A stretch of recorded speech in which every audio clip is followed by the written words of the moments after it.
Welcome back sa ating YouTube channel mga kaaraw. So ngayon, bago po tayo mag-umpisa, huwag niyo pang kalimutan mag-subscribe. Click lang po ang notification bell natin. Ito po, laking tulong na po ito sa aming mga kapitbahay dito. Bali po ngayon, ito yung harvest natin sa solar panel natin 1.8 kilowatt. Bali gumagamit po kami ngayon ng aircon, gamit po kami ng TV. So bali ito po yung aircon natin.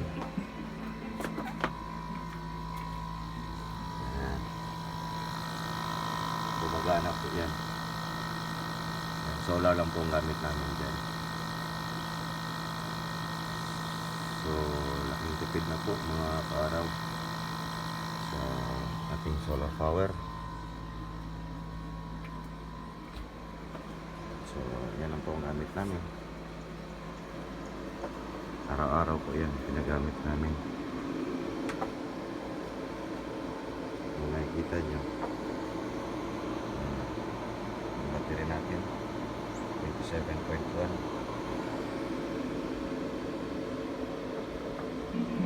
Yan lang po, laking tulong talaga yan mga araw pag may solar power tayo. So wala na tayong problema sana to sa kuryente. Kahit may brownout man, patuloy pa rin po tayong gumagamit sa ating mga appliances sa loob. Ayan.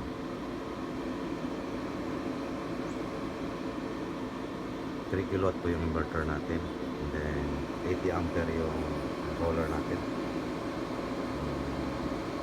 charge controller natin na 1 solar, and then yung battery naman natin ay 1 solar din na High-G 120Ah lithium battery.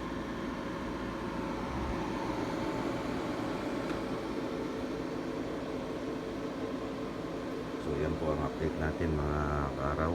So pasok tayo sa loob. Yan, may TV, electric fan, umaandar yung aquarium, yung rep. Ito po, electric fan, TV. So ilaw natin. Yan, gumagana po yan. Ito yung aircon. Yan. So yan po mga kaaraw, ang update natin sa ating solar power. 24-hour po yung gamit namin dito. So yan, pag nakikita niyo yan, may iba kasi nagsasabi na hindi maganda yung solar power, yung solar energy. Para sa akin,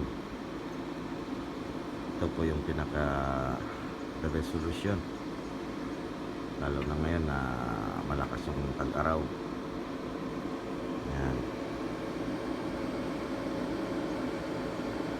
susulit po mga kaaraw. So tutok lang po yan sa ating YouTube channel para mapigyan ko kayo ng ibang update sa ating solar power. Yan lang po at maraming salamat.